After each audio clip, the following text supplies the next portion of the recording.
certain programming jobs are more at risk than others, where you might have a team of 10 people becoming a team of 2. Well, I don't think GPT is AI at all. Maybe you would be less inclined to hire them. Working in full stack development is a myth. Massive pull requests are bad. Why are they bad? How much time do you think a new developer needs to actually be productive and actually be contributing to doing something valuable? I feel that it's an overkill. You don't want to do that. It doesn't align with your, what you're building. So how do you say no at that time? How much money do you make? I think this is going to be great. I'll introduce you quickly to our audience. So Carlos is an engineering leader, better known as engineering leader, with 18 years of industry experience, who has worked in various domains like fintech, home automation, so much more. And he's very popular on Instagram now. So if you are a person in tech and you're on Instagram, you might have seen his videos. And he shares various videos giving insight into tech industry, from interview preparation to how to manage your team better and development in general, right? So, and he also has some controversial thoughts, which we'll get into a bit later. But we are so glad to have you. Welcome on the Programmer Hour podcast, Carlos. Thank you. Nice to be here. So let's start from the very beginning. How did you get into this software engineering field?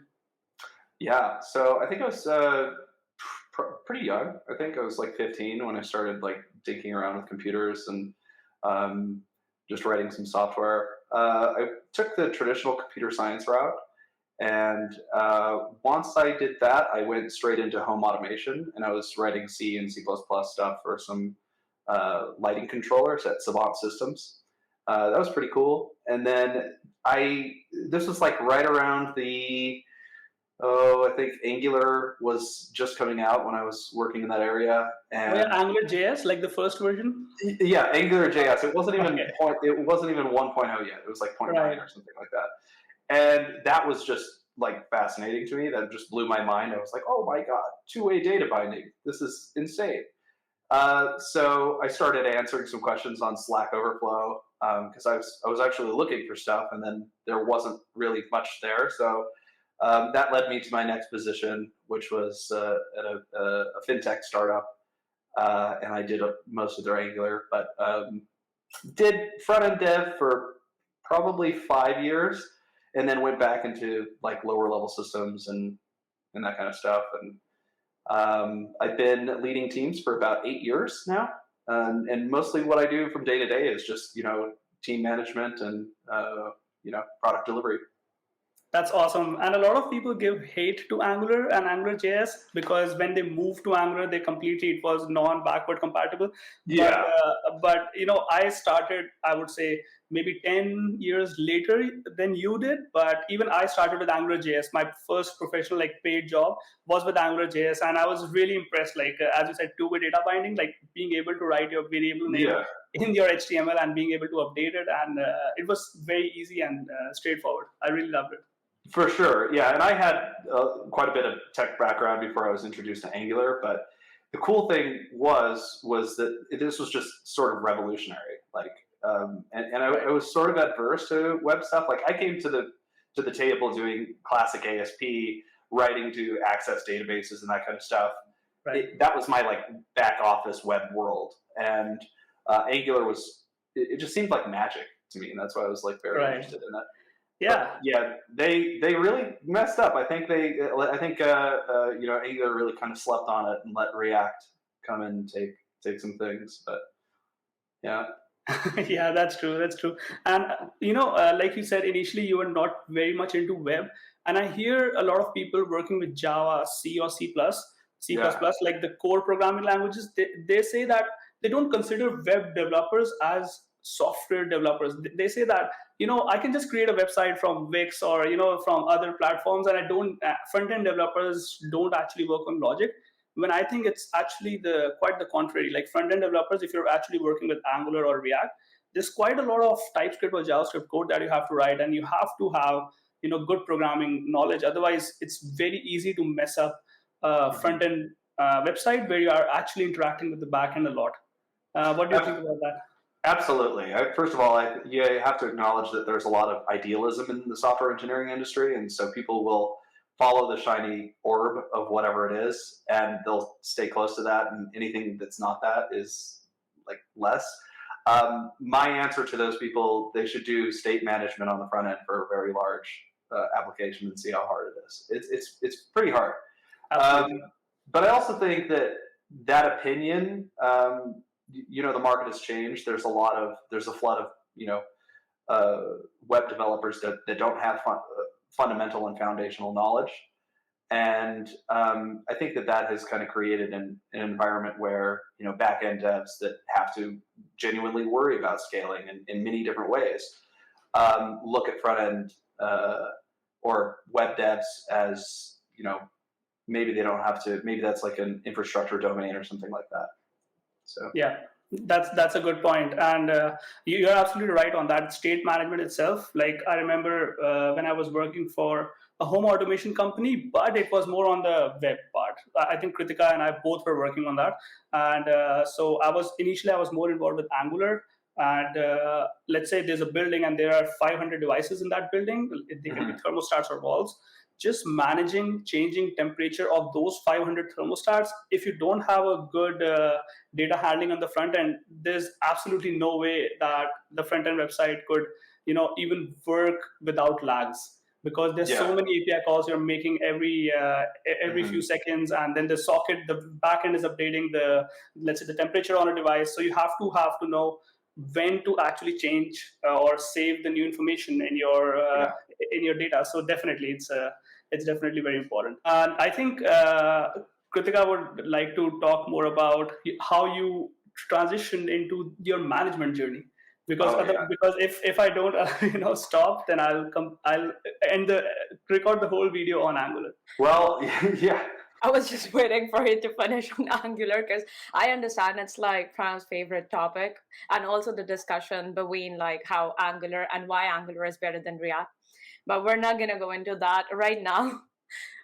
So I guess we have more in common than we thought, because our first jobs were also in a home automation company, but we worked very closely to embedded programmers who wrote code in C# and C++ within like the actual devices. But us, like the two of us, we were more on the software side, so we handled the front end, back end, and like the website and the mobile applications that are used to control those home automation devices.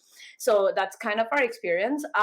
So like this discussion reminded me of something, which is that you said that working in full stack development is a myth, right? So like in one of your videos, you said that full stack development is a myth. So I want to understand why you said that, like where you're coming from. If you could elaborate a little bit on that for me. And before you do so, let me tell you, I was actually hurt when I saw that video, because I used to call myself a full stack developer. Yes, and why I asked you this was because our first job, the job title itself was full stack developer in a home automation company. So yes, very curious. Absolutely. And to be very clear, I've had that job title as well. And I just think it's a misnomer, right? I think it leads people to believe it's something that it's not. But I have no problem with full stack devs. I just think that the industry kind of bottles people into a specific category like that, and it makes them seem like they're way more qualified than they really are. And so I think there's that side, but also the side of like generalization and specialization, right? Like the ideal team that I want to build a product has a collection of generalists, a collection of specialists, not just generalists. I think generalists are good, but I think engineering managers are better suited to be a generalist. But I think back-end devs, they really need to specialize in some things. And given it depends on what you're doing. Like if you're launching a startup or something, you may lean into more full stack. But if you have an established product that and you're solving some pretty complicated problems, I'd say that you'd want people that are highly focused in a particular domain, or at least interested in a particular domain. So on my team, I've had several people that are just like very interested in Postgres design or SQL relational database design, and so they put a lot of thought in our, persistence layer, which is really important. And then we have other people that only want to touch the front end, and they're super great at anything front end, and they know all of the new state management trends and that kind of stuff. So I'd say like a front end dev, if they're full stack, their attention is split, right?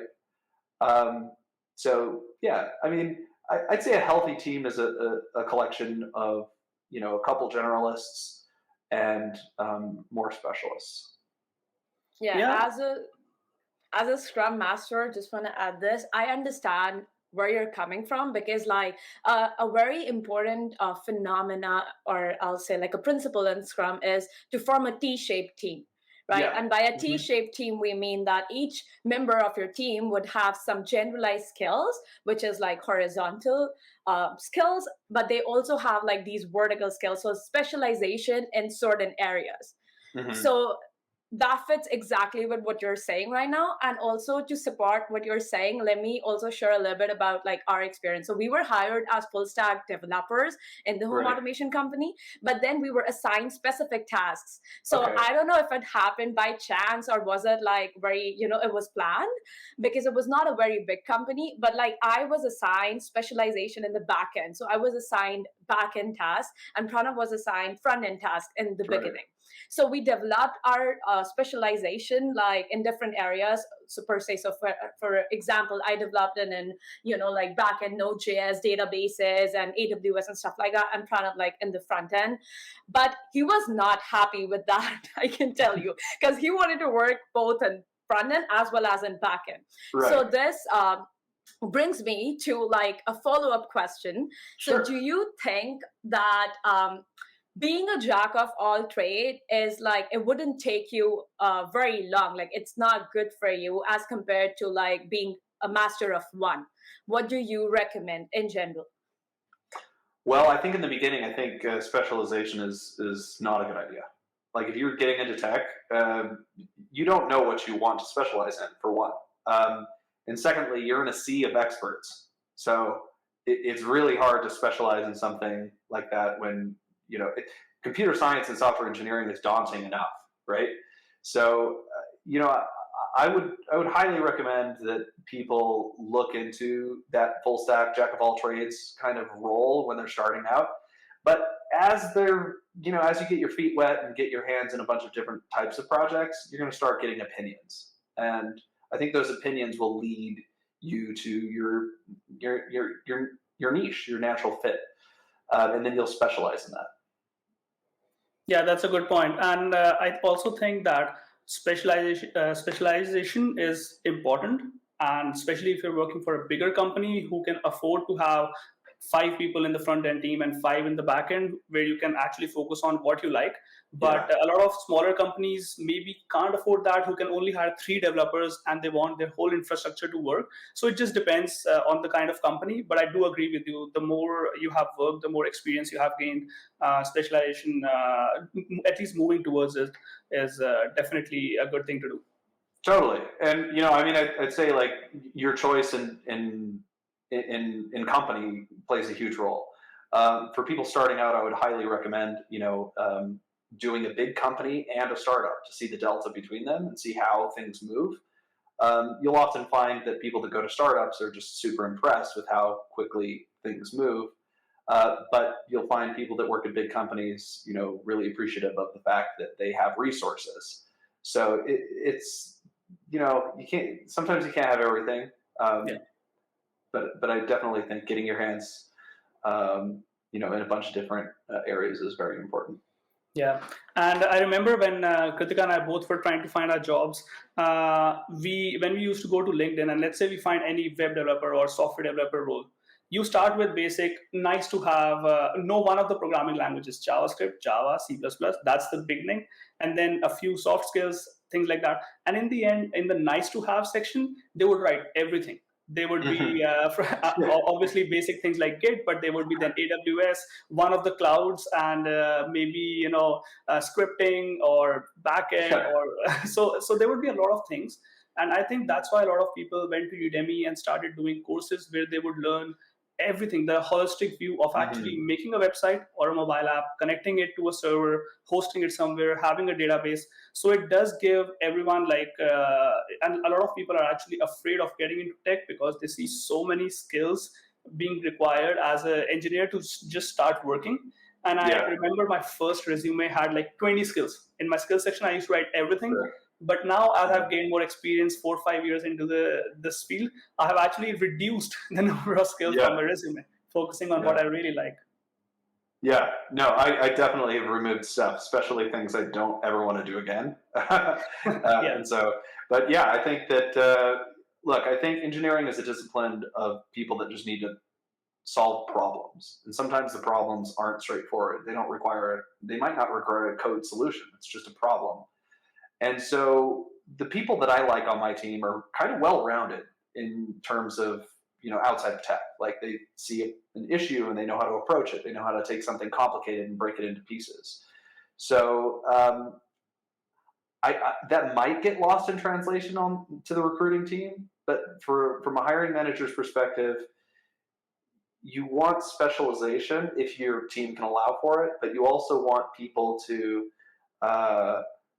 be well-rounded mentally to be able to approach any problem. And I'm not sure you can, maybe they just list a bunch of stuff because they don't know how to vet for that. I think there is a problem in hiring. How do you vet for well-roundedness prior to engineering leadership and technical conversations?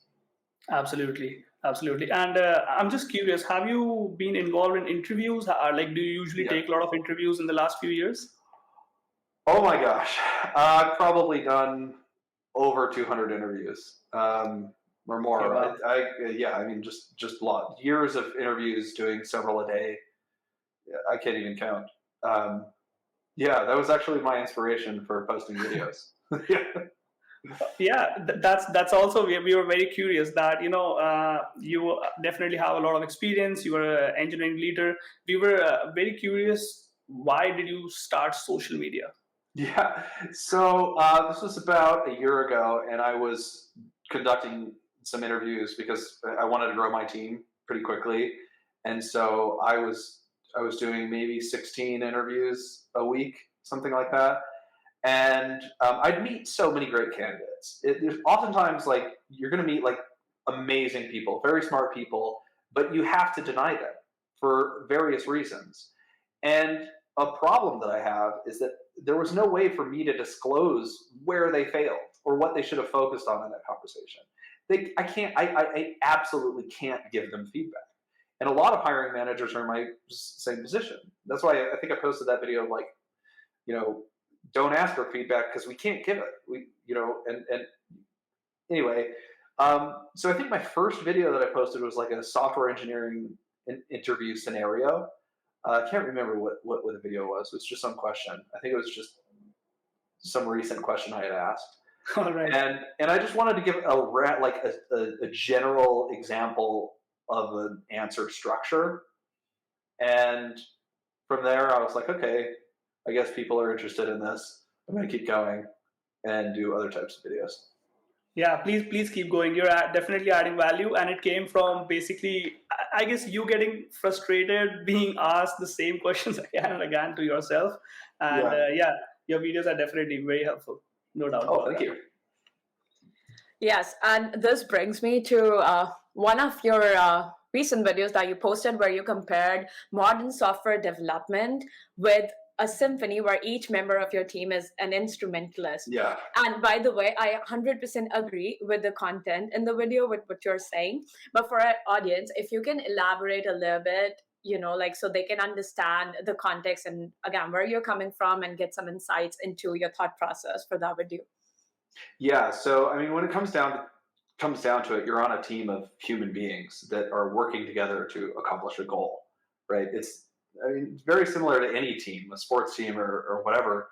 To do so, you need to fill in the gaps that other people kind of miss.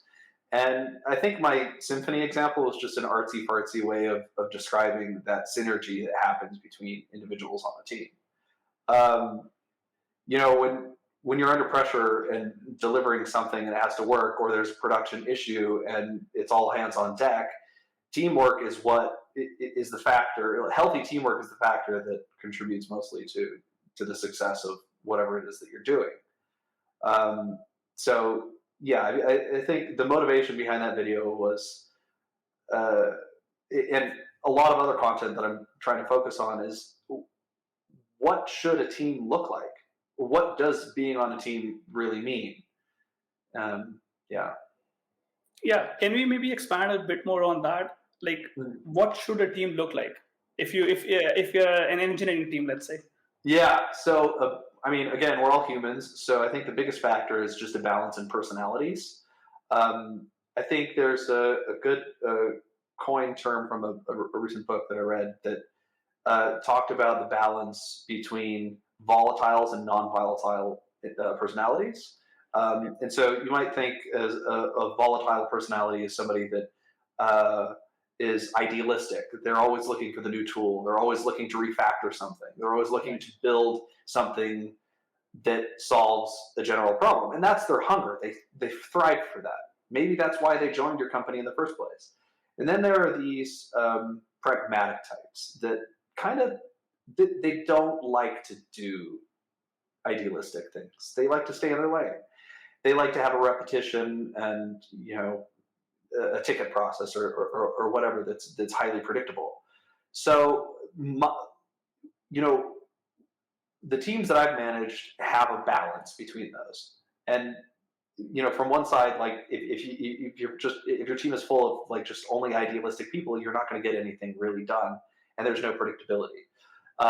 Also, you're not going to innovate if you just have pragmatic engineers always doing the same thing all the time. So I'd say like an ideal team has balance of personalities, but also a big thing is you want to hire people that understand structure, because you can't scale, no matter how good an idea is or good the system is, you can't scale anything without defined processes. So you want people that kind of understand, okay, I've got to offload my creative and my control over something to a process or an automated thing. So right, yeah. And it's such a tricky thing because before my full-time job, I used to work for a startup, and there were no processes, right? You can just do anything. There was no other developer looking at my pull request. I can just actually directly push my commit into master and deploy it. There was, there were some CI/CD jobs, but still there was no process. Or, however, you want to, code. There was no release date or time. As soon as we are done, we just used to release things to production. And if things break, things went to hell. But the nice thing about that structure was that it really taught me a lot, which, let's say, now that both of us are working for big companies right now, like Kritika and I both are working for Morgan Stanley right now, and obviously it's a big company with a lot of structure and about 80,000-90,000 employees, where things are very, very controlled, and you can't just push anything, obviously, because there's a lot of restrictions and a lot of testing that needs to be done. So I enjoy a few things from bigger companies, but I also used to like some things from the smaller ones, where there was more freedom to just choose anything that I want. One project can be Node.js. The next one, if I think Python has a better library, let's just use that. So it was a very, very different dynamic from small to big companies. So what do you think is like the perfect structure in terms of learning? Well, I'm not sure there's a perfect structure, but I do think that it's hard to appreciate structure unless you've experienced unstructured environments. Like, if working at a startup where you're sort of expected to solve everybody's problem, that's a pessimistic way of looking at it, but maybe you wear different hats. You have to wear different hats. I think that gives you a lot of gusto or a lot of strength that gets you through your career. Because then you'll go to a company with a little bit more money and a little bit more resources, and they'll be like, wow, I'm not actually doing DevOps and writing the front end and writing the back end. So I'd say like it's probably best to do the hardest thing first in your career, and then grow from that. Yeah, so like obviously there can be different opinions here, but in your opinion, is it better to start with like the companies everyone is looking for, like Google, Amazon, Facebook, or Meta, or would you Yeah. say it's better to find a startup in your locality? Oh man, I really do think that you'd benefit from both, and here's why. And first of all, I agree with you. I'm way more comfortable in startup environments mostly because of the speed of delivery. The the the, the processes are low. Um, and I'd say like an equally bad environment is bad processes. So startups don't have any processes or very low. So it's easy to move and navigate. But for somebody getting into tech, like I'm not going to say doing a startup is probably like the best thing to do alone, but I think you benefit from both, certainly, just for different reasons. Um, I think that you have to be a better coder at a startup than at a big company starting out. Like there's a lot resting on you, and you have to be not only a better coder, but you have to like give a darn about like ROI. You have to care about business because you may be asked a question that's you know you may be asked to make a decision, and you need to consider the business implications. Right. So I'd say it's probably harder to be successful at like a startup. Hmm. So I'd probably do that, and then somewhere around your career, go to a big company, get some experience, or it could be backwards. You might start at a big company, but definitely get that startup and big company experience. Absolutely, and especially in the startups, there can be sometimes, especially if it's a newer company, there is a possibility of having no unit tests, no integration tests. There's no QA team. Yeah. So there's a lot that can go Oh, bad man. if wrong decisions are taken. And For sure. in one of my internships, someone told me that in startups you learn what to do, and when you go to big companies, you learn what not to do. So maybe That's this a is really good way of putting it. Yeah, yeah. that makes sense. Yeah, I mean, to sum up, both kind of experiences are really useful. But personally, in my experience, I started with a startup, like a very small company. It also gives you a lot of exposure, like, and all kinds of experience. So, for example, when I started like at a small company, at a startup, so you're kind of like a one-man army where you have to do Yeah. everything. There's no dedicated teams for like different kinds. So if you're done with your code, you're going to have to write the unit test as a developer, but you're also going to have to do the rest of the test, for example, integration and this and that, everything as your own QA team, right? And then you're going to have to also like work on the database structure and also like CI/CD for deployment and everything. So it's like a lot of work. Yes, I agree, but you also get this experience where you Mhm. know how like software as a system, the whole SDLC, how everything works. So that's good.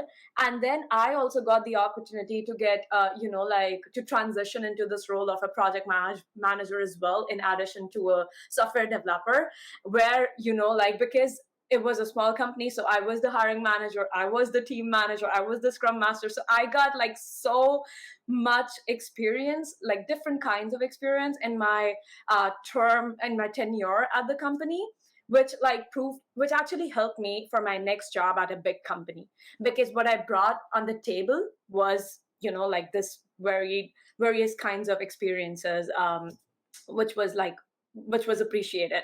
Mhm. So yeah, so I want to ask you, because I mean, you started as a software developer as well, and how everyone starts in dev, like most people, how they start in dev, but then you transitioned into this role of an engineering lead.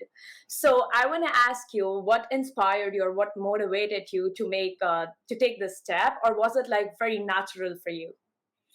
Well, that's a really good question. I think I was at a startup when I realized it, and I think I had to wear so many hats, as you were speaking, like just mentioning, um, that I naturally fell into that role. Like there were so many things uh, that I had to have oversight over, or I chose to have oversight over, that I wanted to make sure was delivered correctly. And so that allowed me to get into like kind of like a tech lead role where I'm a little bit more senior, but I'm just trying to facilitate, all of the software development things that need to happen to get something out the door. Uh, and then, you know, I grew into an engineering management role where I would now be in charge of people's well-being and how they're doing at the company, and their effectiveness, and shifting my focus from my localized domain to the well-being and the execution of the entire team. And ever since I did that, I absolutely loved it. I love people. My favorite time of the week is one-on-ones. I love talking to people. I love seeing where they're at in their life and their career, and helping them and nudging them in the right direction, and helping them see a lot of roadblocks. And so I think that just the love of crafting people and helping people achieve things that they didn't even think were possible. Right. And what would you say is like a key skill for someone to transition into becoming a more of a leader? Right? Because I can see Kritika laughing. Maybe you were thinking of the I same was question, actually right? going to ask this Yeah. question. Because Yeah. I see so many people. Why I'm asking you this question is I see so many people who are in their 40s, sometimes 50s, who are still working as a junior or a developer, like a fresher who just joined in. So I'm not saying anything. I'm not saying it's a negative, but a lot of times they had those dreams to transition into more senior developer or a team lead or a manager. So what advice would you give to those people?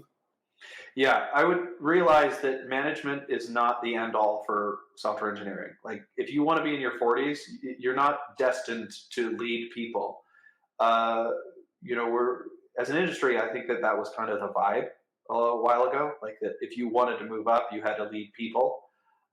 And that's true generally. Like, even a staff software engineer has to broaden their scope and include human beings. It's just a thing, right? But you can work your entire career not being a manager while scaling up your skills and scaling up your your exposure and your influence. So I'd say that, like, first of all, do you like it? Do you like to talk to people? Do you like helping people? Do you like making sure things don't fall through the cracks, like communication and trying to get things out the door? Are you on top of product deliveries? Is your breadth of influence? Do you want it to be bigger, and do you want to be more of a coordinator of people and resources and that kind of stuff? And if the answer is no, then absolutely just don't do it. Now you could try. I think that some organizations have leadership programs and that kind of stuff. I would get your feet wet in that. But management is not for everyone. I want to make that very clear. Like, some people just don't want to do it, and that's okay. Yeah, that's very nicely put. And let's say someone is a great developer, do all their tasks, nicely, and are trying their best to not just make things work, but make things work in a good way. Mm-hmm. What do you think? What roles can they target? If it's a kind of person who doesn't like talking to people, doesn't like management styles, are there any other roles in the industry that are more fit once you have like 5, 10, 15 years of experience? I'd say the roles are pretty similar, but I'd say your influence and you just become better and more valuable. Like, there's a stark difference between senior software engineer A and senior software engineer B, right? Like, they both have the same titles, but one could have a breadth that's very interested in, maybe refactoring something in a way that, like, will save the company millions of dollars, and they want to stay heads down, and they don't really want to be in client meetings. They don't really want to be in that, like, have a persona and that. I think that that's fine. And I think, if you have a good engineering leader, a good engineering manager or director, they will know your personality and they will know where you should go. And so to describe somebody like that, I would possibly just level up their role if they're meeting the criteria for the level up, but also just give them opportunities that make them feel good. Like, okay, let's say it's refactoring, I don't know, some database tables. Right. Keep your ears open for opportunities at the organization where that can happen. And if that means leaving the team, stay at the company, leaving the team, that's totally fine. I've had people leave my team just because they wanted to do something that wasn't available on our team, and that's okay. Right. Yeah, absolutely. So basically, if a developer starts giving more value, even in the same role, you provide more value, you're definitely going in the right direction. But maybe if you joined as someone who used to change button colors and just do basic coding, and after Yeah. 15 years you're doing the same thing, maybe that's not the right way to move forward. No, yeah, you're at risk for sure. And I tell this, I mean, engineering is a hard discipline. I mean, whatever it is that you're touching, if you're building things and you're trusted as a professional to make things that are reliable, you've got to put in the hours. And in the beginning of your career, you've definitely got to put in those hours. And so if you're still doing the same thing after 10 years, it's kind of self-imposed risk. You really have to challenge yourself. Yeah, absolutely. So what you said about people skill and being a people's person to become a manager, I 100% agree with that. And I mean, I have made so many videos saying the same thing about me when people ask me why I transitioned into, like project manager roles. So what I want to ask you now is, like, in addition to people skill, in addition to wanting to help people, encourage people, or enable people, what are some other core skills that came in handy as a project manager or as a leader? My engineering background, for sure, knowing how it works is very beneficial. Not just so I can play like a passive role in conversations, but play kind of like an active and an enabling role. So I'd say just knowing how to build things correctly, and also combining that with knowing what's really important and what we shouldn't focus on. I'd say is a huge skill. It's something that I've learned through a lot of mistakes. Yeah, and I would say my favorite kind of managers are those who know tech, who have a software engineering background. Because a lot of people, I know this in India, a lot of people, what they do is they do MBA just so that they can get away from coding and become managers, which I think MBAs are not fun. Yeah, exactly. Which I think is kind of taking a shortcut, and I don't think people can have skills and they can become great managers without tech knowledge. But if you have the tech background, I think it is much more better. That's my favorite kind of manager.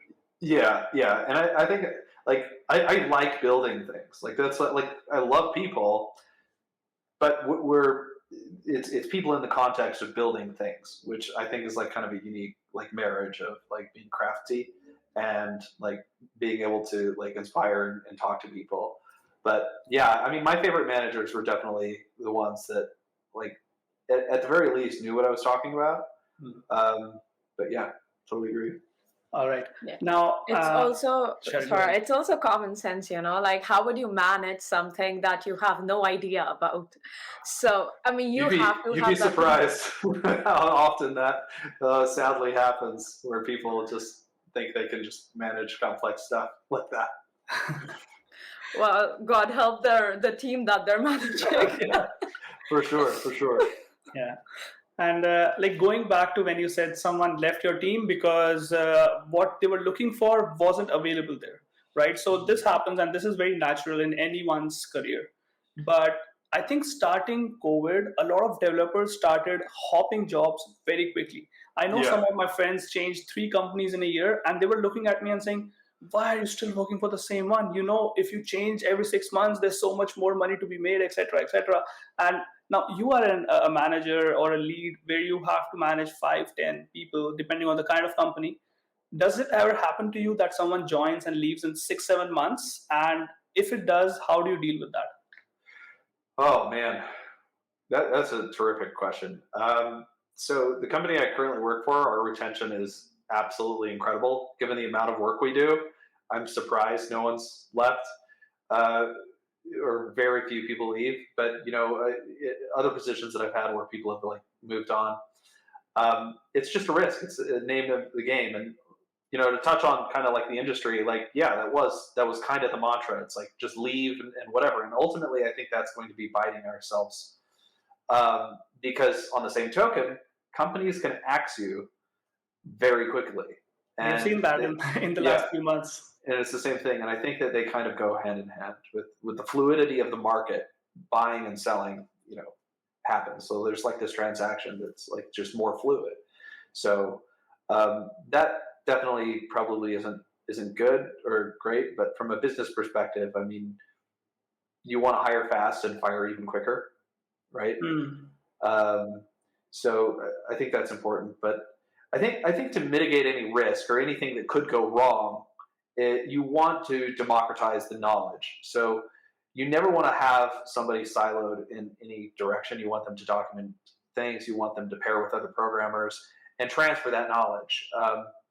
So anybody siloed in a particular area, that should be a red flag for leadership to know that, like, if that person leaves, you might be in big trouble. Absolutely. And go ahead, Kritika. No, just out of curiosity, did you ever hire someone who later on you felt that is not the right fit for your team or your organization? And if yes, like, how did you deal with that later on? More than once.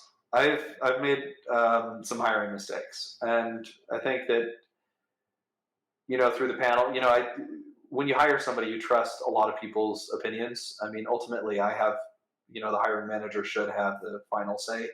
And so I brought some people on my team that after 90 days, it's just it's very clear that it's not working out, and so I've had to let go some people. It's just kind of par for the course for this industry. I think, like, your team is your responsibility, and if there's somebody on that team that where there's no resolvement or mitigation or anything, like nothing can be fixed, I think it's time to quickly say goodbye. Yeah. Right. And how much time do you think a new developer joining a company needs to actually be productive and actually be contributing to doing something valuable?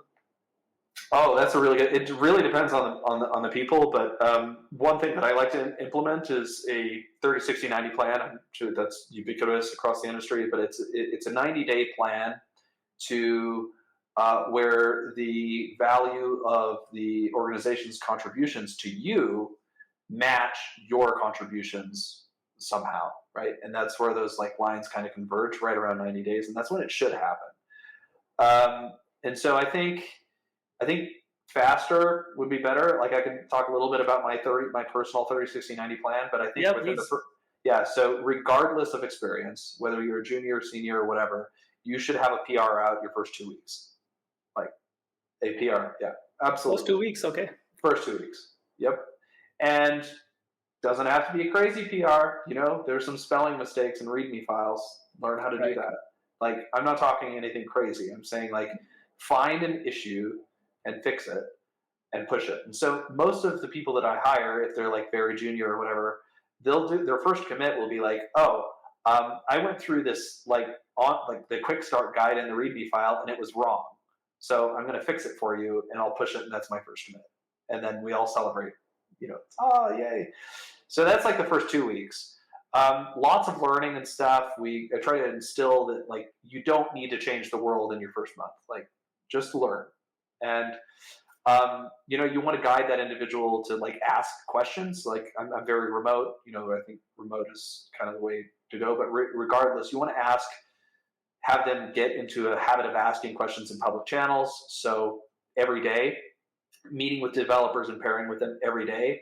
So in their first 2 weeks to a month, it's all this collaboration with people and just watching people code, pair programming, all that kind of stuff, and fixing things as much as you can. After 2 weeks, we start giving them tickets. Yeah. We're really quick with that. And I think that pushing people in the water is a really good way to see how well they can swim. The problem with that is that if you realize they're drowning, save them and push them in a smaller pool of water next time. Or if they can totally tackle that, throw them in the deep end and it's fine. But I think that that's essential to just push somebody in and they came onto your organization to solve problems. Let's do it quickly. So that's right around the first month. The second month, you're really kind of Still leaning on people, you're still learning the ropes, but you're starting to do regular commits, you're starting to do regular changes. But you might not be, like, maybe if you're junior, you might be taking like 2.5 times the time it takes you to do a feature to write unit tests or something like that. And, or it's like taking you a lot harder to learn the domain. And that's totally acceptable. Right after like 90 days is where you should start to be autonomous. And autonomous means not knowing everything. It means being able to solve problems by yourself using the resources available to you. So if you know that Dave over there is the expert in this field, by 90 days, you should know that go reach out to Dave and solve this problem and own it. Ownership is something that should be pretty obvious after, like, the second week. Wow, this is awesome. Like 30, 60, 90. I think a lot of companies can learn from this. I absolutely agree with you. And the first 2 weeks thing that you said is actually, like, if we actually go into it and break it down, it's not just making a first commit, because yes, you can do maybe update a README file or update a translation file, in English, Sure. Spanish, or French. But it's also that in 2 weeks, it is enough time to actually get your code base ready. Yes. And in order to push something, you should have everything in your computer set up. All the dependencies, all the necessary softwares are installed, and then you have also finally gone through the whole process of committing something, creating a branch, making a pull request, asking other people to review your code. Then maybe the code will be merged, and finally it will be deployed depending on your staging environment, or eventually it will go to production. So I think it will give a new developer a holistic view of the whole dev culture in the company, which is absolutely awesome. And yeah, absolutely. I totally agree with you. Yeah. Yeah. And how much time do you think a developer needs to actually be able to review other PRs? Oh, that is a good question too. So part of the 30, 60, 90, I have them doing that within their first month, and regardless of experience, right? So what they'll do is they might not have a lot to say. And you definitely don't want to instill like a culture of where we nitpick at every little thing, because that's also not great. But you want them to be you want them to to start getting used to the process of reviewing code and what to look for and that kind of stuff. So I mean, it's difficult to say. Everyone's really different. I've had what some might call rock star developers do it really, really quickly and dive in. And others, it takes them a little bit of time. It's hard to put a time frame. I would say the moment you have an opinion that's accurate is the time to start judging people's code. Yeah, that's a good point. Talking about PRs, you did a great video on an interview question, which was about like, what do you look for when reviewing a code, when reviewing a PR or a pull request? So I want to ask you, because I mean, reviewing a peer's code is a very integral part of your job as a software developer, right? So you do it even when you're a junior developer, and you also do it when you're a senior developer. So like, what are some key points to look for, or like, what is like your advice in general to people who review a PR, so that they make it a better experience for like the person that they're reviewing the PR for, so that they get some insight? Yeah, great question. I think that the first thing you need to remember is that you're talking to a human. Don't ever forget that, like with feelings, and they're trying to be better. And so the whole mood should be, I want you to be better. Here are some things that you probably didn't see, but I want you to be better. And that should be kind of like the motivating factor. I think tone is very important. And you just need to go to like some open source repos and see how people review like pull requests, and you'll see kind of how negative the industry can be. So be nice, be kind, like number one. And I would say that like when you approach a PR, understand the problem at hand. So at our organization, our team, what we do is we tag the ticket in the pull request in GitHub. We have a script that creates pull requests for us that like superimposes a bunch of detail and that kind of stuff. And so like if you're doing a UI change, you want to screenshot what it is that you did and put it in the PR so the reviewer can be like, just have as much context as possible. So the context matters, and you want to teach, coders to add that context to the PR so people know what it is that you're trying to do. That's the first thing that you should read. Understand what it's doing. Having good titles is huge, not only for reviewing code, but looking up pull requests is a huge way of learning how to do things later on. If you want to know how did I do this, have good titles. So yeah, you could review titles as well. I'd say so. Just approach the context, and then the second thing is this is just kind of a big thing for me. If you there should be a test file. So I just do Command F and just just find tests, and I'll just go right quickly. And if there's no test, it's like, all right, does this require a test? Yes, blocked. I know. You either love me or you hate me, but that's kind of the rule, right? So, and then if there's a test, does the test is the great area to see what your code is actually doing. So first, high level, look at the function names, maybe collapse things, pull the branch or whatever, collapse things, and look at the function names and see are these comprehensive? Is it testing all of the cases that I think are useful? And this could be an integration test or whatever. But if not, add a comment and say, hey, I think there's some. It might be beneficial to add some detail to this test and test this case. That I would word it just like that. And then once the test looks good, you want to gauge complexity. What are they doing? And is it overly complex? And maybe they didn't understand that there was a library that we built 3 years ago that does everything that we've been doing. So again, context inside the architecture and the code base is really, really beneficial. So you'll want kind of a senior to be there to review, but also juniors to learn. And then at the very bottom of the tone and pull, I would say semantics, and general errors and that kind of stuff. I don't know, maybe there's a better way of doing problem X, Y, and Z. And then I don't even look at a pull request if the tests haven't passed. I think it's just a waste of everyone's time. So we have a CI pipeline that runs on, and I ask my team to don't create, leave the pull request in draft state until all of the tests pass, and then you can tag people. And so obviously the tests have to pass and they have to work. And right. Yeah. And then I think that's fine. Some organizations will require you to kind of pull the branch locally, test it locally yourself just to eyeball it. Or if you have some ephemeral environments that exist, you can, test that in a higher level environment before it's pulled. But currently at our org, once it's approved, it's merged into develop, and then that's deployed. And then just some ownership, people test their own code and QA and then pass it over to our QA team. Yeah, and I've seen in every company, big or small, there's always processes, like you just said. When you don't see a test file, you will immediately block it, right? Yeah. I've seen a lot of times that something is very urgent. Let's say yeah.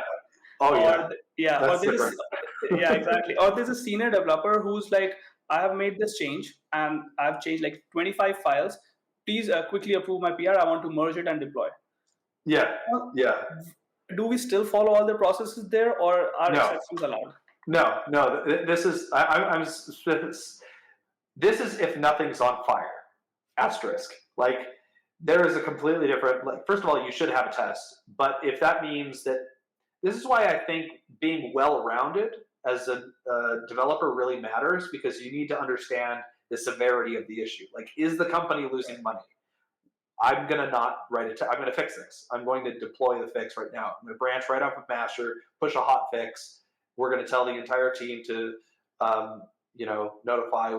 Do all. It's a different procedure, but I think part of being a good engineer is knowing when to take path A or path B. So absolutely, if there's something that needs to be fixed, and a senior engineer knows how to, or anyone knows how to do it, I think that, number one thing is involving people. But that being said, that is not the time to take shortcuts if you're losing money. I promise. Because if you take a shortcut to solve the problem quickly, that could turn into a much bigger issue. And so, like, let's just say, I don't know, like, let's say you're running Python or something and you have access to the shell in production.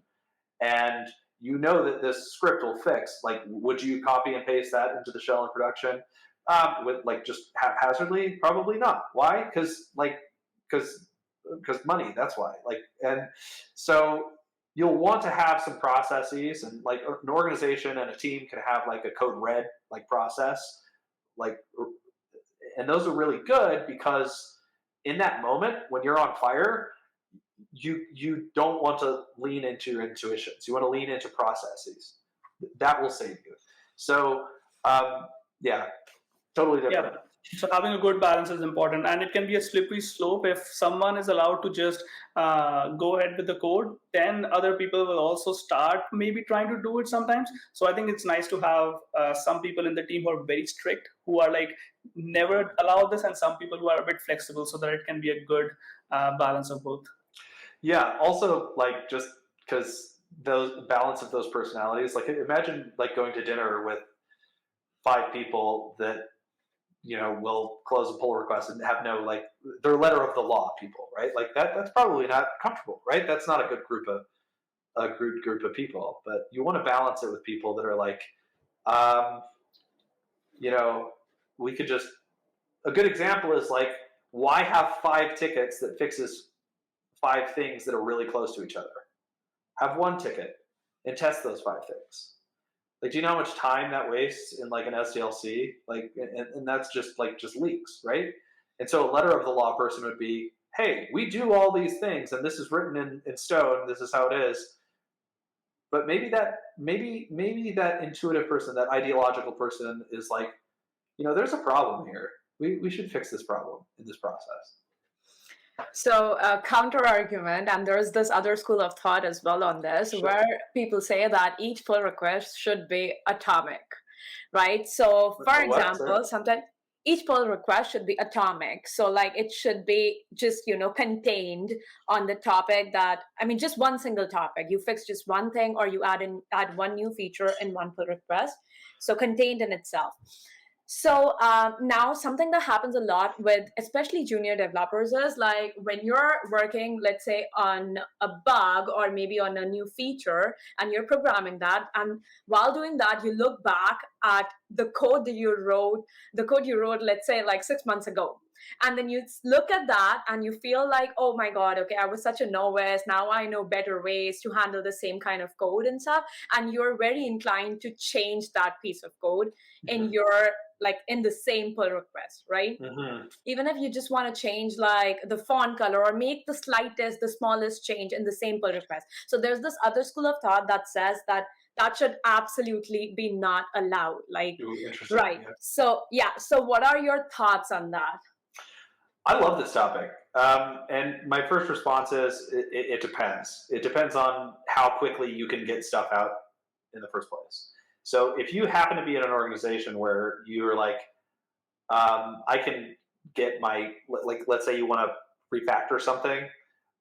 If you want to get that out if you're able to get that out really quickly, like get your feature out first and then refactor really, really quickly, then I think that it should be more strict because you get more benefits for being more strict. But if you work in an organization where, let's say, the release cycle is every 6 months, that's a real thing. It exists. I used to work in a genetics laboratory, and our software release cycle was forever. So what would happen? Devs wanted to refactor. So the only way that they could get it in was by making massive pull requests. Massive pull requests are bad. Why are they bad? Because it's hard to review. It's hard to review because there's so much context and so much time, and you don't want to derail the reader, right? So that's a huge thing. So if you're combining refactory code with a feature, it's not one context, it's 2 contexts. So I like as a rule of thumb, the atomic nature of a pull request is probably the best way to go. But that's not the real world. The real world is you have a lot of constraints, and you're like, I got to get this stuff done. I got to fix this. I'm being hounded by this person over here, and I'm just not going to be able to get, like, I want to change this font color, and I don't want to spend the hour and a half overhead that it requires to do that one change. So push it, put a comment, say, I know this is out of context, but this is part of something that I'm working on in this ticket, blah, blah, blah. So just communicate. And I think it's, at least for me, that's totally fine. Right. I asked you why I asked you this question was because I wanted to know your take as an engineering manager, because I've seen managers where like they're so worried, they don't think about the context, but they're so worried about following the processes that they have created like so strictly that even to change, like for example, a font color, they want the developer to raise a Jira and then do a new PR to just like for the specific Jira, which really like pisses the developers off. So I mean, look, like I said, the best developers are well-rounded and not overly pedantic, right? Like they're not overly like focused on their process. Like I think what makes a good engineering leader is realizing that you could be completely wrong, and if you were right yesterday, you might be wrong today. You have to accept that, and I think that like knowing that is really the key to, or is a huge key to success for your team, is being able to know when to break your own rules. 100%. Yes, I agree with that. I mean, processes are really important to like for software and basically for any company, like they help you flourish, but you should understand the context, and you should also know like when to make exceptions. Another thing as an engineering manager that I faced was like one of the trickiest part of a manager's job is to manage stakeholders' expectations, right? So like expectation management, basically. So how do you? So the question is, how do you say no to your big boss? Now let me explain and elaborate what a big boss is. So your big boss could be anyone where the requirements come from, right? So your big boss can be your marketing company, your big boss can be your customers, your CEOs, or wherever your requirements flow. So how do you, when you think that there is like a requirement that it doesn't align with the overall business objective, or you feel that it's an overkill, you don't want to do that, like it doesn't align with your, what you're building. So it's a misfit. So how do you say no at that time? Yeah. Oh man, I really like this question because it happens all the time. So I think the first thing is, the first thing is realizing that your stakeholders are human, and they might or might not be experts in product development. So if they're handing you requirements, I think that context matters. And the other big thing is like, what is your role as an organization? Like, is that a partner? Like, are you allowed to collaborate? Are we taking in things that are we just like kind of going, what in those requirements are absolutely must have and what are nudgeable? Like having that understood from the ground up is like from the get-go is pretty important. And so the other thing is to mitigate situations where we have to say no, write everything down, like everything, right? Every interaction that I have with a stakeholder, I pull up a Notion and we just write things down. And this person said this person said that, this person said this person's going to do that stuff, like almost meticulously. And that really helps because more often than not, you're going to find yourself rolling back and looking at your logs and seeing who said what and who promised what. So writing stuff down is a big thing that kind of protects everyone. And then. Like I'm just trying to think of a hypothetical situation that this happen to all of us, but you're looking at something and you might say that like, okay, this is a cool idea product-wise, but we didn't consider this in our initial designs, and there are some unforeseen costs where we'd have to, I don't know, refactor the entire data model for it to work because we didn't think that there was going to be that relationship. And that's really difficult because the stakeholder might see the distance between what you have now and what they want is very small, and they have an incentive to make it and frame it that way, right? Because they don't want to pay a lot of money. They want to frame it small. and you have an incentive to do the right thing. So one, you should not lose track of the right thing, and you should communicate. So the key here is communicating what's really going on in a transparent way. Now, here's where a lot of people fail. They might be transparent. They might say, hey, here's the problem. We're not going to be able to do this there, and they put a period there. Stakeholders don't want to hear that. What they want to hear is the same thing, but immediately after, figure out how you're solving that problem. How are you making that problem not a problem anymore? And if you bundle that together, you realize you said no, but you also said yes twice. Like, I'm definitely going to do it, and here's how we're going to do it, but no. And if, then it's just a communication. If that doesn't work, then yeah. And sometimes saying no can be also difficult because a lot of, let's say, developers or managers are afraid that it will impact how the senior stakeholders look at them, at their efficiency, or maybe they will look at us and think that this person maybe is not doing the best job because he's not willing to deliver on what we exactly want. And I think it becomes more tricky when we're talking about technical debt. The thing that brings absolutely no value immediately to the stakeholders or the customers, but will absolutely increase the speed of development in the future. Yeah, that's the trickiest part. Like, what do you think about that? Well, I think it's wrong that it won't bring any value. I think that if you communicate it that way, then they're definitely not going to be on board with it. By value, I just meant like adding more revenue in the short term. Absolutely. And so that was a big problem with me. Like, I wanted a hackathon week for my team, and I had to jump through hoops to get that to happen. An entire week off of product development. So I had to make this argument where we, in a very structured way, that you won't see what our contributions will make. You're not going to see any difference. But by us focusing on these particular areas, it's going to increase our speed later on, and that is measurable. The fruits of what we're going to be doing today won't be realized until next time. And I think that, as you're developing a relationship with your client, because it is a relationship, when you've hit that milestone of where now things are better, your job is to communicate, hey, the reason things are better is because we spent the time to refactor this component, and we're so grateful that we did. And just kind of like affirm the team that you really want to be to the client, like say, we're the type of team that tackles these things head on so that you don't have to pay for them in the future. If you frame it that way, then it's like, oh, it's obvious value. But it will distract from our feature development right now. Like with all engineering projects, sometimes we need to circle back and review our work and patch things up. Ultimately, it's going to be better for you.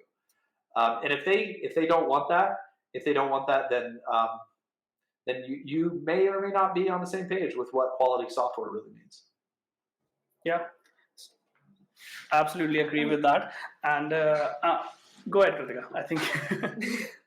So something in my experience that worked with, like saying no with data, or like if you want your stakeholders to agree with you, get on board. Do you want the sponsorship for an idea that you want to implement? So it really works magic with data and charts, and also they understand. So because for example, my stakeholders were like senior management folks, for example, CEOs and marketing companies, marketing directors. So they understand the language of money and the profits. So what I used to do was a little bit of research on how much profit it would bring to the company, or for example, if I have to say no with data, I would do some research on the kind of losses that would the company incur because of that. So I mean, and it also could be the man hours you work, right? So so this is something that really worked well for me. So I just wanted to add that. Yeah. No, absolutely. I think that was an area I neglected to mention. Bringing numbers is huge. And so how I usually communicate with this is that I'll straight up say that, you guys spent $200,000 on development because of this. And if we fix this, which will cost, I don't know, another $90 to $100,000 for the weeks that it's going to allow us, that we have to focus on it. You're going to save every quarter, $150,000 or something like that. Like if you frame it that way, then it's a no-brainer. Like you're speaking in their language. Exactly. What really turns off stakeholders is about tech people is that they're so siloed in their own concerns that like it doesn't like you don't have to be a genius to understand I want the person paying for your things wants it to work right and wants it quickly, you know. And so just being empathetic as an engineer and saying like, yeah, we want to add value, we want to prove themselves or prove ourselves, and so that they keep coming back. Um, you know, you've got to speak their language. Exactly. That's the bottom line. You gotta speak their language. Yes. Go Yeah, ahead, Pranav. absolutely. Like because no, I was making the same analogy with, let's say, in terms of house, like plumbing, electricity, all these things are absolutely important, but it's Yeah. easier to explain because people know how houses work. But with tech, a lot of people don't know how tech work. A lot of Yeah. people who are doing software engineering don't know how things work. So it's very difficult for stakeholders who are from a non-tech background. So communication is definitely a key there. And yeah. No, I was going to say that's actually why, you know, a lot of organizations want you to be able to explain a complicated tech topic to a non-tech audience. Makes sense. Why? You want to be an advocate for things that are hard to you want to advocate for architectural changes to people who don't understand what that means. And yeah. Yeah, absolutely, absolutely. I was just curious. Now, I know we are getting into a lot of heated and more serious topics. So let's just maybe take a step back. I just wanted to know: have you always worked in US or have you worked in other countries as well? So I've always worked in the US. I used like my first programming thing that paid me. I worked for a real estate company in Spain. And I was, Wow, okay. yeah, doing some back office stuff there. And then I worked for I mean, you do know a lot of American companies are actually like sourced out offshore. So I guess I've Yeah. worked for like a lot of Irish companies with American titles, but Wow. yeah, mostly in the US. Nice, nice. And like from what we hear, like people outside of US, we worked a little bit in India and then in Canada. US is like the go-to place. Like everyone wants to go there, and there are many reasons for that. Some reasons are that most of the tech companies that we use on a day-to-day basis are US based. It could be Uber, Google, Meta, Twitter, Tesla. Every company that engineers are, engineers look up to are from US. And Yeah. then we also hear that salaries in US are crazy. That's what people, always talk about. That hey, you're just making 50,000 or 100,000, depending on where you are. If Yeah. you go to California, you would make 300,000, and that's maybe it's a Sure. myth or maybe it's true. But what do you have to say about that? Is it a true thing, or is the attraction to US still a relevant thing today? Yeah, I mean, I think the United States is amazing for a lot of reasons, and works really well for building things. I think the overarching reason why the United States has managed to create such an exciting environment for engineers is that we have created a place where investors want to build things and can easily build things. Like if you take just, I think Germany is makes a lot of like does a lot of engineering products, but in terms of like informatics and software engineering and that kind of stuff, like there's just not that many opportunities outside of the US compared to what's available in the US. And I think a lot of that has to do with capitalistic motivations on well, I want to launch an endeavor in the right environment. Now, I do think that will change. Globalization has contributed to a lot of movement. A lot of American companies are hiring offshore. There's a lot of challenges with that. It definitely works, but I think cultural boundaries, like what does it mean to work in an organization, like that kind of stuff, you have to learn and adapt to. But I still believe the United States is a pretty great place to work.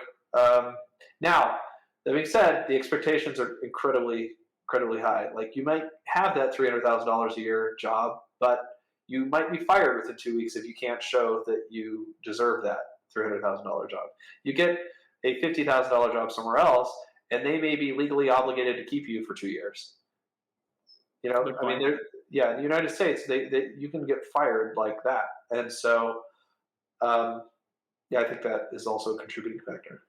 Yeah, that's a good point. Like when I came to Canada, I think when Kritika and I were working for the same company, again, our first full-time job, our manager who joined just 1 month before us was fired. Like, I think, Kritika, maybe we were still in our probation period. Maybe it had only been a couple of months since we joined, and he was fired. And what happens in India is, to give everyone more context, when you get fired, you get 3 months of notice. You Sure. get to stay 3 more months in the company. But when he was fired, he was just gone. Like, no, Yeah. there's no coming back. So a very different culture, a culture Yeah. change that we noticed. Yeah, and I can speak for Spain. It's harder to get a job as an engineer in Spain, and when you do, they will pay you less, a lot less. They, I'll work backwards here, but they pay you less because I think they just are not in a place where they value software engineering as much as the United States does, and so that has put the value where it belongs in that context. But also, like hiring somebody, like if you're an organization in Spain or um, another European country, you have to consider that maternity leave or anything. A lot of those costs that you have to pay, like vacation time, that's a lot more. You have to consider, that I'm not going to be able to fire them within certain rules, and so it's a big cost. And so I think a lot of that cost there kind of goes, into the equation. Yeah, absolutely. And so we ask our audience on Instagram and everywhere else, what question would you like us to ask, our guest? And I think the most asked question Yeah. was, I stopped beating around the bush, was how much money do you make? Oh. Now, um, that being said, if you don't want to, get into it, maybe you can give a range of what people can expect when they go to US to get a yeah. role in as a manager or as a Yeah. fresher. Totally up to you. Yeah. Well, I think so. Personally, like I'm always wanting to make lots more money. I think that's a motivating factor. So I think what you can expect. I think if for entry level, I think Google is not wrong. Like if you just Google it, like it's kind of on par with what's being mentioned there. Now, um, there are senior engineers, and a lot of them work for me that make way more than what you'll find on Google. So it's fairly wrong, I'd say. But on the low end, it's probably pretty accurate. Just Googling it. Yeah. Very interesting. So the more senior roles you get, Yeah. the more, I would say, from Yeah. what I hear, unreal the numbers on Google become, right? Yeah. Well, I've paid 80% more for a senior engineer than um, the highest market value was. Wow. Okay, so Yeah. let me just ask this interesting question. Maybe you'll be able to answer this one.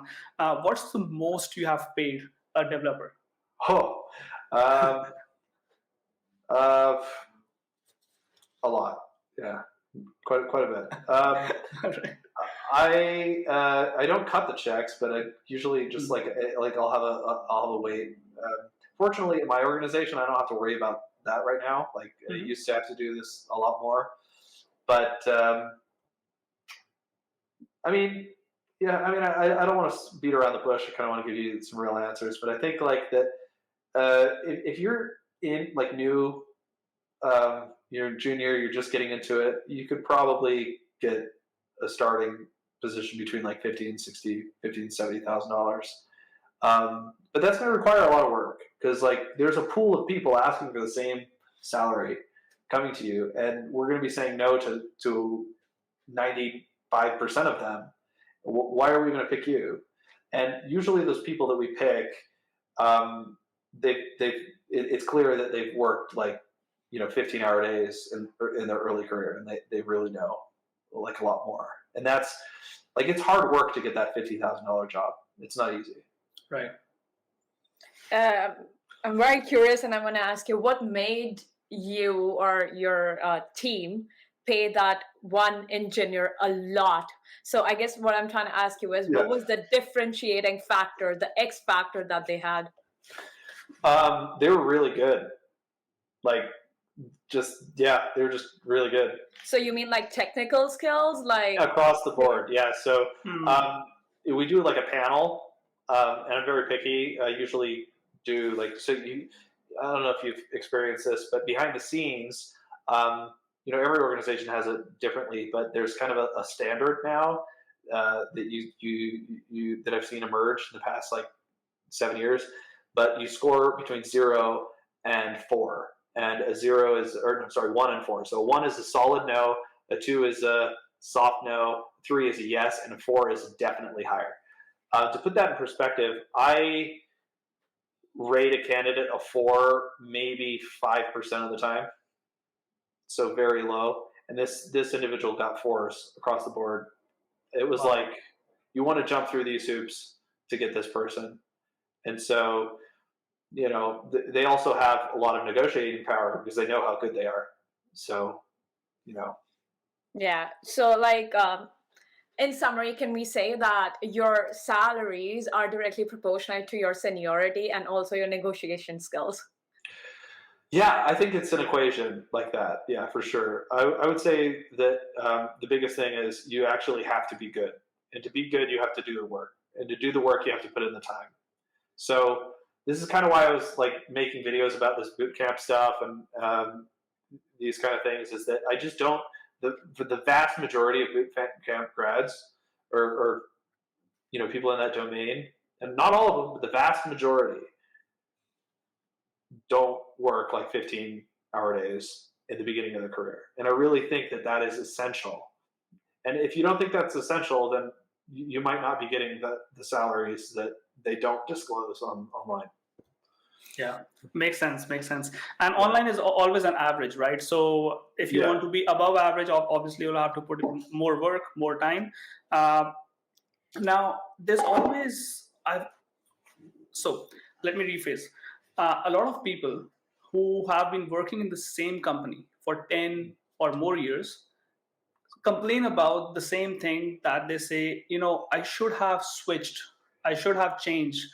And usually they say, I would have learned more, but most of the time the reasoning is that I would be earning much more, right? Because, and now obviously there are some people who stay in the same company and the company values them and they get more salaries and more senior roles. But a lot of time developers, when they stick in the same company, they don't get compensated as much. So do you think it's the company's fault, or do you think developers should change in, let's say, 3, 5, or 7 years? Like, what do you think about that? Yeah. I mean, I definitely think it's the person's fault because just organizations have an incentive to pay the least amount possible for your labor. Like that is the case, and they're constantly revisiting those equations. Like, are you contributing enough to meet what we're paying you? So if you're working at 10 years, then there at 10 years, obviously that equation has been pretty, normal. I would say like a personal preference, you want to like push yourself a little bit. You want to work in an organization where maybe they don't question your worth, but they're like, okay, this is kind of a higher paid person, but I justify that because of their output and their contributions. I don't think you should, but I think there's a lot of reasons why you shouldn't stay in an organization for that long. Like, first of all, if the culture is amazing, you're learning a lot of stuff, your career growth is great, you're challenged, all those factors. Like, if you're doing all those things, maybe don't leave. Maybe it's a really great spot. But the vast majority of companies don't know how to build a good culture. They just don't, because they've never seen a good culture. And so, I mean, it's a difficult problem to say, but I would say you probably want to mix it up a bit, especially early in your career. Mostly because I think like the way we develop software for aerospace is completely different than an e-commerce platform or an insurance company or something like that. It's there's different rules and that kind of stuff, and I think that helps with like perspective. Makes sense. Yep. because we were talking about like the interview, the team interviewing and the panel and hiring. Yeah. I have to ask you a question on this. So Sure. hypothetically, let's say that you're interviewing this person who's like amazing in all the technical work that they do and they have like the perfect technical skills. But is there still like, are there still, wait, let me rephrase. Can there still be some red flags that will stop you from hiring them? Yes, lots. Yes. Okay, so and can you like give some examples, those behavioral things that maybe you would like be less inclined to hire them? I think the biggest one is like listen to the question before you answer. I think that's a really big tell. Also, answering a question with very little depth, and then when you are talking about a scenario that happened, you know, not fully understanding the motivation why that's being asked. Like interviewers will ask a question because they have an end goal. They want to answer a question behind the scenes, and their question is, does this person collaborate with other people? And so when the interviewer's like, hey, can you talk to me about a time that you had a challenge and you didn't know what to do? What the interviewer is looking for is, how did you communicate that? How did you work together with a team?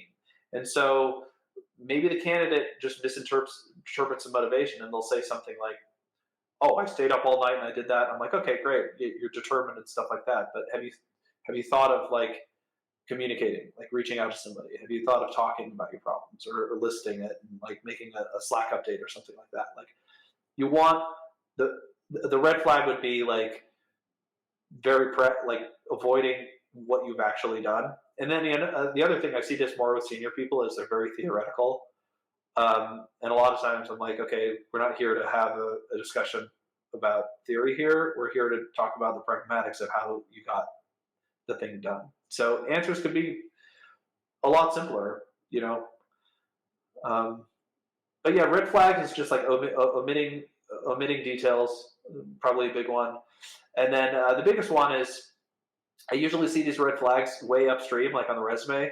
Get a junior candidate that's like really great with Kubernetes and Docker and has designed really complex databases and led a team. How? Yeah. I will ask you those questions in great detail. So that's a big red flag, I think. Like over embellishing, and I think the biggest advice I could give to junior people is don't listen to people that say that you need to make yourself sound better than you are. Be you, and if you put it on your resume, it better be true, and you better be able to back it up. But if you embellish your resume, you may fool recruiting, but you're not going to fool hiring managers. Yeah, and let's say you also go through the cracks and get hired. I don't think you're going to stay for long. Yeah, and so they're evaluating your performance on a weekly, daily basis. Absolutely. Right after you get hired. So it's like, okay, how was their first day? How was this? Yeah, you won't last long. Yeah, your 30, 60, 90 plan wouldn't let them last long anyways. Yeah. Okay, perfect. So I think it's time for our final round. All right. Final round of question, which we like to call the Coder's Quattro. It's like a rapid fire round, so you gotta just like you can respond with the first thought that comes to your mind. Okay, so the first question is, what's your favorite programming language / framework? Ooh, okay. I'm going to say, and I'm going to get a lot of heat online for this, but I think JavaScript is one of the most amazing, terrible languages out there. And I think it's not a great language, especially if you want it to especially if you're managing really complicated things that have to be accurate and you want to control stuff. But I like it because you can just pick it up and teach anyone how it works. I wouldn't build a lot with JavaScript, but it is it's a cool and fun language that it's really easy to do things and it's very intuitive. High five there. It's my favorite language as well. Yeah. And this is I think the most popular answer, JavaScript. Yeah, that we get for this question. And I think it's like You put it the best way. It's the most, what did you say? Amazingly terrible language. Yeah, it's the best. I mean, It's the best that's the, worst language. Yeah. yeah. I mean, it's the best way to put it. Yes. Yeah. Okay. So the next question, which is kind of related. So, which programming language / framework would you recommend to a new programmer to start with? Well, if they have foundational knowledge, I would say C and C++ is really good. It's really hard. I would say that that's pretty great to get going. Actually, I wouldn't recommend that as a first language. I would probably say if you have some foundational stuff, you know a little bit about object-oriented programming, that kind of stuff, I think Java is a good candidate. Yeah. But you know, interpreted languages are better, I think, in this case. I would say Python. One reason why is that they will learn how to create, you know, non-object like functional code. Like you can create functional code with Python. You can also create object-oriented code with Python, and so I think that that possibility makes it a pretty good one. The other thing is that it comes with a lot of tools and libraries that you could just use. So it inspires junior developers to be like, wow, I can include this library and make my code do fancy things. I think I want to be a software engineer, which is great. Absolutely. But you should learn the C and C++ eventually. Yep. I mean, we started, at least when we were in school, like when we were doing our bachelor's in in computer science, we started with C as our first programming language. And That's I how we really started. hated it at that time. I remember because It's hard, before that, I had never coded in my life, right? So I agree with you on that. That if you start with Python, at least the things that shouldn't be complicated won't take a lot of time. You can directly get into coding, create a variable, don't worry about types, don't worry about pointers. You can just write loops and everything and include libraries. But I started with C and I absolutely was demotivated and hated it at that time.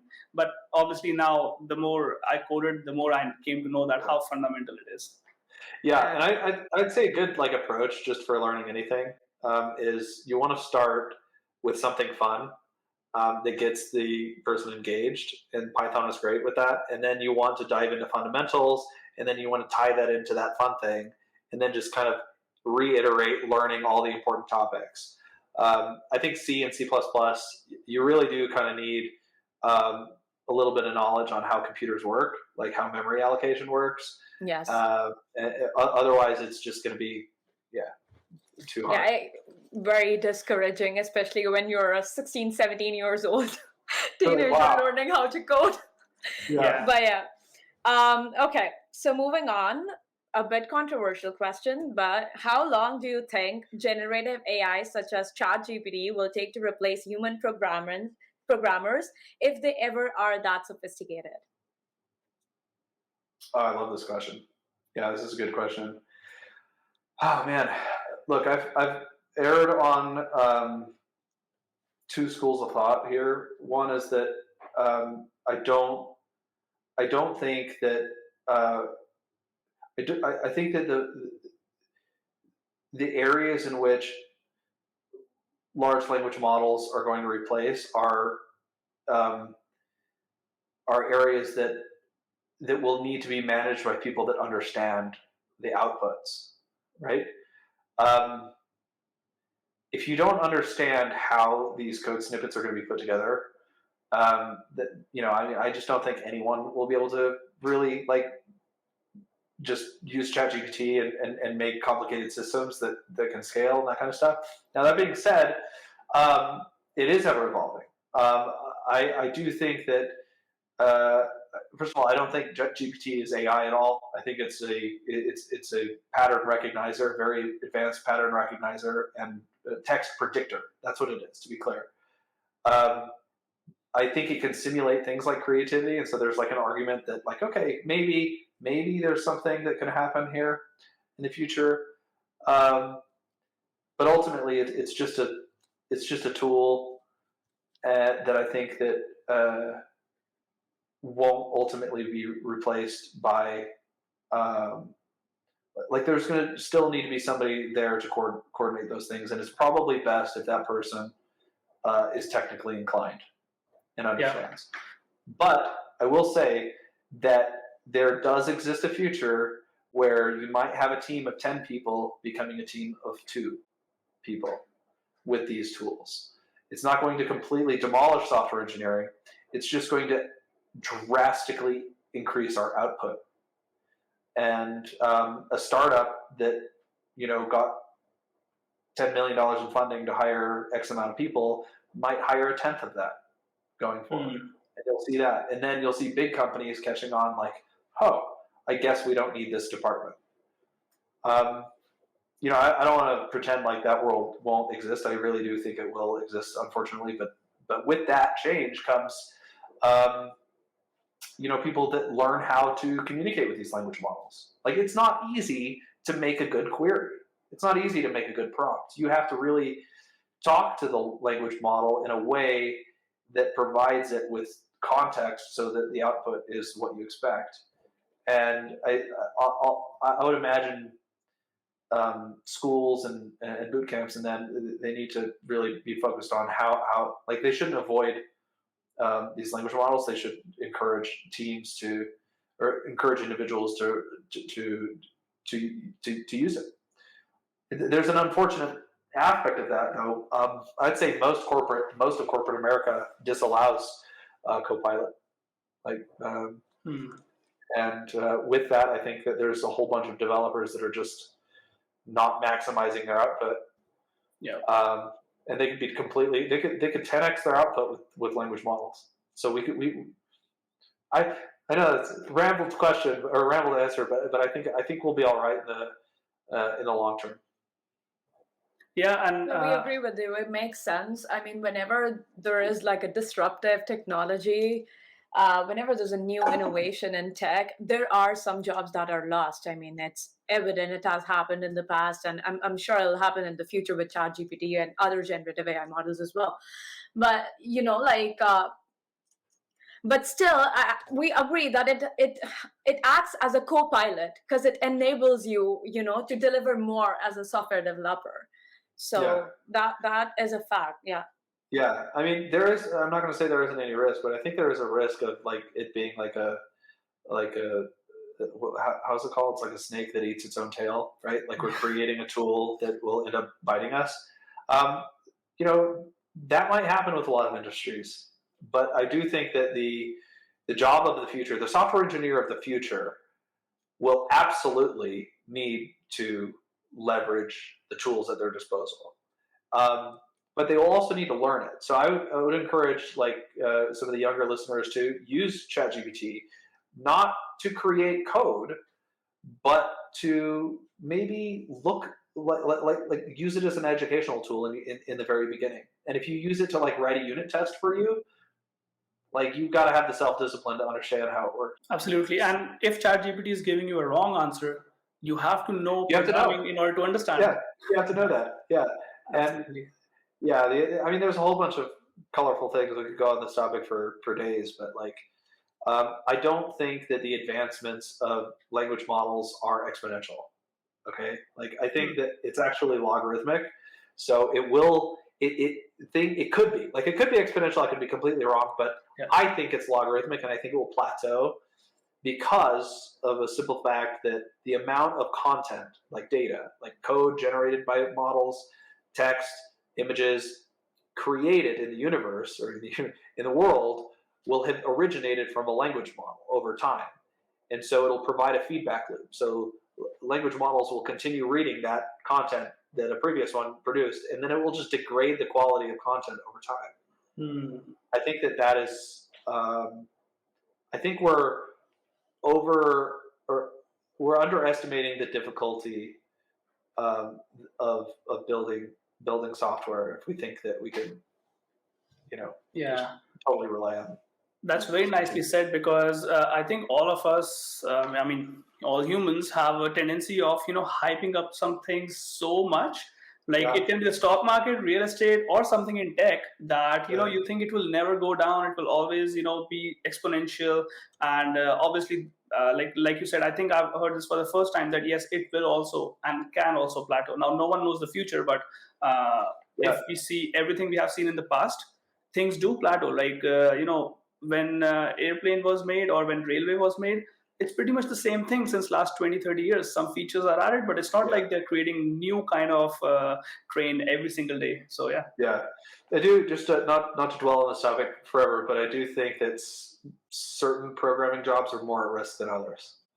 So I'd say that like if all you're doing is web dev stuff, yeah, I mean, I think that you're going to want to learn how to expand the breadth of your value by maybe getting into a position that allows you to coordinate human resources and like solve more complex problems, or you're going to want to like start studying things that the majority of the people aren't studying. Because like I have to remind people how large the pool of unqualified software engineers are. It's very big, very big. And if you add GPT into the middle of this, it just like the really good ones will surface. All you have to do is work really hard and you'll surface out of that sea of mediocrity. And before we go to the last question, I know we've already talked about this a lot, but I remember when Kritika was interviewing for a junior developer role, when she was interviewing others for a junior developer role, she used to tell me that, oh my God, there are some people who know nothing and they have done 4 years of bachelor's and they're here for a job. And like, I remember her rambling about it. And yeah, it totally makes sense that those are the people who are, in immediate, I would say, kind of danger of losing jobs, especially as ChatGPT becomes better. And also, I feel like web developer, I mean, this has become a very ambiguous job title or word, because everyone, I mean, anyone considers themselves a web developer. Even if you like go on the web, you try to do something like figure something out with WordPress or like or whatever, like you consider yourself as a web developer. I mean, I don't know what to say to that. So yeah. Yeah, it's absolutely true. I've run into the same situation with junior devs, and I want to be very clear. Like, I have a preference towards people that are self-starters. I think that university or like a computer science or computer engineering track does teach you the fundamentals that are very useful. You might not be building compilers, but it's useful. I think that what really matters is the type of individual that recognizes they don't know something and that bothers them, and so they figure it out. And you can see that, like you can have CS grads that are just skimming the surface their entire career, and then you can have boot camp graduates or people that are self-taught that just become insanely good at what they do. And the key factor there is, are you bothered by the fact that you don't know a thing? And you should be bothered by it. Agreed. Okay, moving on to the last question. What's your favorite tech or non-tech book? Ooh, tech or non-tech book. I recently read the biography on Gorbachev about the Soviet Union. And I'm really, really fascinated by that. I really think that this is probably a good time in history to revisit what happened. So that's probably my favorite recent non-tech book.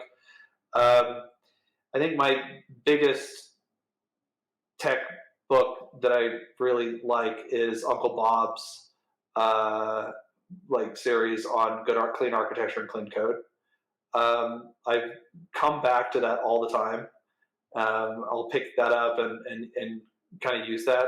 I think it's fairly detailed and maybe overzealous for a lot of people, but I really like having that be like kind of like an argument breaker. If there's some sort of discussion or dispute about how something should be built, leaning on like that knowledge has been really useful. It's the first time I've heard about that book, and I just opened that on Amazon. And Clean Architecture and Clean Code, both of them have like 4.7 rating, very highly rated. So maybe we'll look into it as well. Yeah, it's not really one of those that makes you. I mean, it's not a fun book to read. I'm just gonna be. It's very interesting, and I would read it slowly. A more novel like tech book, like a more like I think it's like partially fiction, is the Phoenix Project. The Phoenix Project. and it talks about DevOps, and really great read. That's a fun book. That's a really fun tech book. All right. We will definitely look into them, and if I buy them, I'll message you and let you know. Sounds good. Perfect. So that's it. It was a pleasure talking with you and discussing like everything tech and management with you. And I have to say, like, I'm a fan of your analogies. The way you put things and simplify things, I really love that. Yeah, and it's not that often. Yeah, and it's not that often that we actually end up recording for 2 hours. And like with you, we could have asked so many more questions. Like it was so much fun talking to you. Really appreciate all the time that you gave us. And I think if people watch this, they're going to learn a lot. Yeah, happy to do it again. We can talk about AI a little bit more and whatever. But yeah, it's been a pleasure. Loved all the questions. Thank you. Yeah, and the next time we do it, we would have read the books that you recommended, so we can discuss more on that as well. Yeah, absolutely. Yeah. Okay. Amazing. Cool.